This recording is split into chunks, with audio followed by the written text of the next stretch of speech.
ஆண்டவர் இயேசு கிறிஸ்துவில் என் பிரியமான சகோதர சகோதரிகளே, பதவி திமிரால் செல்வச் செருக்கால் சில பேர் செய்கின்ற அட்டகாசங்களுக்கு அளவில்லை. ஒடுக்கப்பட்டவர்கள், அவர்களால் பாதிக்கப்பட்டவர்கள் கண்ணீர் விட்டு கதறிக்கொண்டே இருக்கிறார்கள். எப்போதுதான் இந்த கொடுங்கோலர்களுக்கு ஒரு முடிவு வருமோ என்று ஏங்கி தவிக்கின்றார்கள். இன்றைய முதல் வாசகம் நாகூம் நூலிலிருந்து எடுக்கப்பட்டுள்ளது. சொல்லப்போனால் அதன் சுருக்கம் இன்றைக்கு நமக்கு வாசகமாக வழங்கப்பட்டுள்ளது. முற்றிலும் வித்தியாசமான 2 காட்சிகளை இறைவாக்கினர் நாகூம் நம் கண்முன் வைக்கின்றார். ஒரு பக்கம் ஒடுக்கப்பட்ட மிகச்சிறிய ஒரு நாடான யூதேயா, இன்னொரு பக்கம் அவர்களை அச்சுறுத்தி ஒடுக்கிய அசீரியா பேரரசு, அதன் தலைநகர் நினிவே. அன்புத்தாய் அன்னை கன்னிமரியா தன்னுடைய புகழ்ச்சி பாடலில் பாடியதுதான் நமக்கு நினைவுக்கு வருகின்றது. நம் ஆண்டவர் தம் தோள் வலிமையை காட்டியுள்ளார். உள்ளத்தில் செருக்குடன் சிந்திப்போரை சிதறடித்து வருகிறார். வலியோரை அரியணையில் நின்று தூக்கி எறிந்துள்ளார். தாழ்நிலையில் இருப்போரை உயர்த்துகிறார். பசித்தோரை நலன்களால் நிரப்பியுள்ளார். செல்வரை வெறுங்கையராய் அனுப்பிவிடுகின்றார்.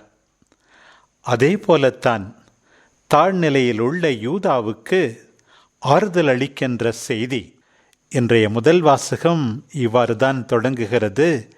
வெற்றி வெற்றி என்று முழங்கி நற்செய்தி அறிவிப்பவனின் கால்கள் மலைகளின் மேல் தென்படுகின்றன.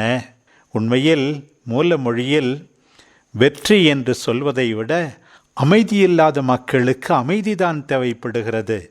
அமைதி என்று முழங்கி நற்செய்தி அறிவிப்பவனின் கால்கள் மலைகளின் மேல் தென்படுகின்றனவாம். மீண்டுமாக யூதா மக்கள் எல்லாம், உங்களுக்கு நேர்ந்துற்ற கேடு முடிந்துவிட்டது, உங்களுடைய துன்பங்கள் எல்லாம் தீரப்போகின்றது, உங்கள் திருவிழாக்களை கொண்டாடுங்கள், உங்கள் பொருத்தனைகளை நிறைவேற்றுங்கள், ஏனெனில் தீயவன், உங்கள் பகைவன் உன் நடுவில் இனி வரவே மாட்டான், அவன் முற்றிலும் அழிந்துவிட்டான் என்ற நம்பிக்கையூட்டுகின்ற செய்தி வழங்கப்படுகின்றது. ஆனால் இன்னொரு பக்கம் அசீரியாவுக்கு, அதன் தலைநகர் நினிவேக்கு என்ன நேர்கின்றது என்பதையும் பார்க்கிறோம். கொடுங்கோல் ஆட்சி செய்தவர்கள், எல்லாரையும் அச்சுறுத்தியவர்கள், எல்லா நாடுகளையும் கொள்ளையடித்தவர்கள் கடவுளுக்கு கணக்கு கொடுத்தே தீர வேண்டும். எப்படி விவரிக்கப்பட்டிருக்கிறது அவர்களுடைய துன்பம்! அங்கே சூறையாடலுக்கு முடிவே இல்லை. சாட்டையடிகளின் ஓசை, சக்கரங்களின் கிரீச்சிடும் ஒலி, தாவி பாயும் புறவிகள், உருண்டோடும் தேர்கள், குதிரை வீரர்கள் பாய்ந்து தாக்குகின்றனர். வாள் மின்னுகின்றது, ஈட்டி பளபளக்கின்றது. வெட்டுண்டவர்கள் கூட்டமாய் கிடக்கின்றனர். பிணங்கள் குவிந்து கிடக்கின்றன. செத்தவர்களுக்கு கணக்கே இல்லை. அந்த பிணங்கள் மேல் மனிதர் இடறி விழுகின்றனர். பிரியமானவர்களே, உண்மையாகவே இத்தகைய அழிவு யாருக்குமே நேரக்கூடாது. பல நேரங்களில் இந்த உலகத்தில் வெற்றி மேல் வெற்றி அனுபவிக்கின்ற சில கொடியவர்களை பார்த்து, எப்போதுதான் இவர்களுக்கு முடிவு வருமோ, அல்லது இந்த ஆட்சிக்கு முடிவு வருமோ என்றெல்லாம் நாம் நினைக்கிறோம். நாம் நினைக்கின்ற நேரத்தில் நாம் எதிர்பார்ப்பது நடக்காமல் இருக்கலாம்.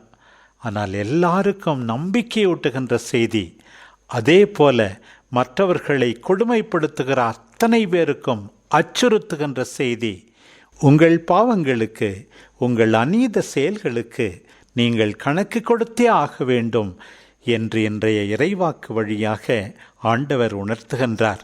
இன்றைய பதிலுரை பாடல் நமக்கு சொல்வது போல, கொல்பவரும் அவரே, உயிரளிப்பவரும் அவரே, தீமை செய்பவர்களின் அழிவு நாள் அண்மையில் உள்ளது. அவர்களுக்கு வரப்போகும் கொடுமைகள் தீவிரமாகின்றன. ஆண்டவரே அவர் மக்களுக்கு தீர்ப்பிடுவார்.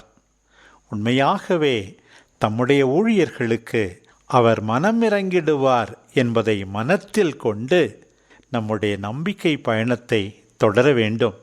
தீமை செய்பவர்களை பார்த்து நாமும் தீமை செய்யாமல் உண்மையாகவே ஆண்டவர் இயேசுவை நாம் பின்பற்றி நம்முடைய அன்றாட சிலுவைகளை சுமந்து அவரை பின்பற்ற வேண்டுமென்று தான் ஆண்டவர் நம்மை அழைக்கின்றார். தந்தையின் விருப்பத்தை பின்பற்றுவதிலிருந்து, சிலுவையை ஏற்றுக்கொள்வதிலிருந்து தன்னை தடுக்க பார்த்த பேதுருவை கடிந்து கொண்ட ஆண்டவர் இன்றைக்கு தொடர்ந்து சொல்லுகிறார், என்னை பின்பற்ற விரும்பும் எவரும் தன்னலம் துறந்து தம் சிலுவையை தூக்கி கொண்டு என்னை பின்பற்றட்டும். ஏனெனில் தம் உயிரை காத்து கொள்ள விரும்பும் எவரும் அதை இழந்து விடுவார். மாறாக என் பொருட்டு தம்மையே அழித்து கொள்கிற எவரும் வாழ்வடைவார் என்கின்றார் ஆண்டவர். முதலாவதாக ஆண்டவரை பின்பற்றுகின்ற அத்தனை பேரும் தன்னலம் துறக்க வேண்டுமாம். நம்மை மையமாக வைத்து வாழக்கூடாது, ஆண்டவரை மையமாக வைத்து நாம் வாழ வேண்டும்.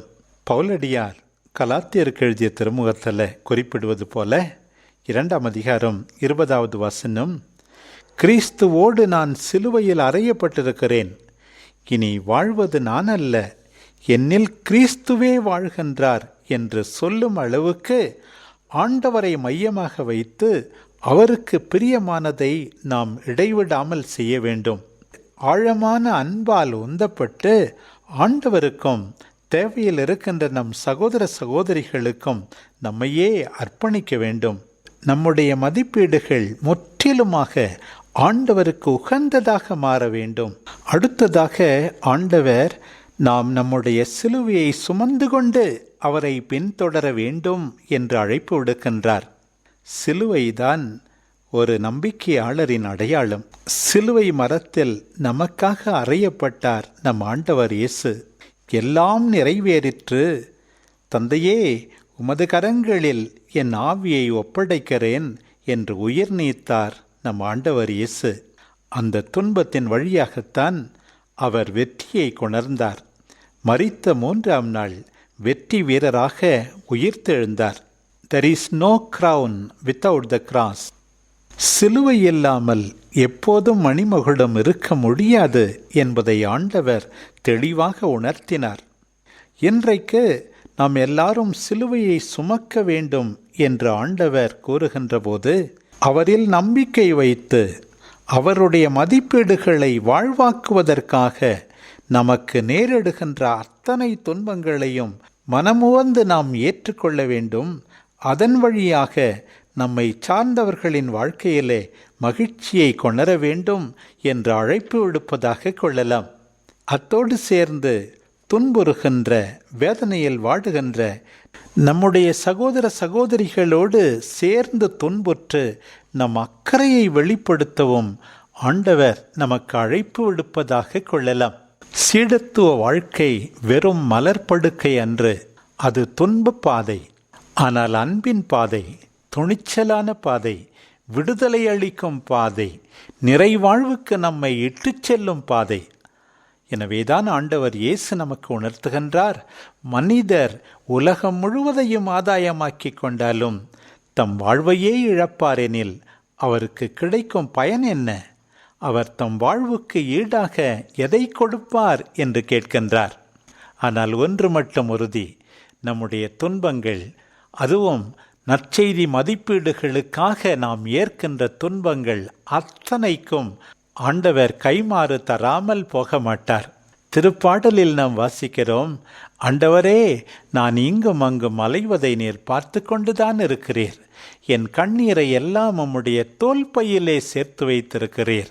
அவற்றை உம்முடைய நூலிலும் எழுதி வைக்கவில்லையா? அவ்வாறே ஆண்டவர் இன்றைக்கு நமக்கு உற்சாகம் அளிக்கின்றார்.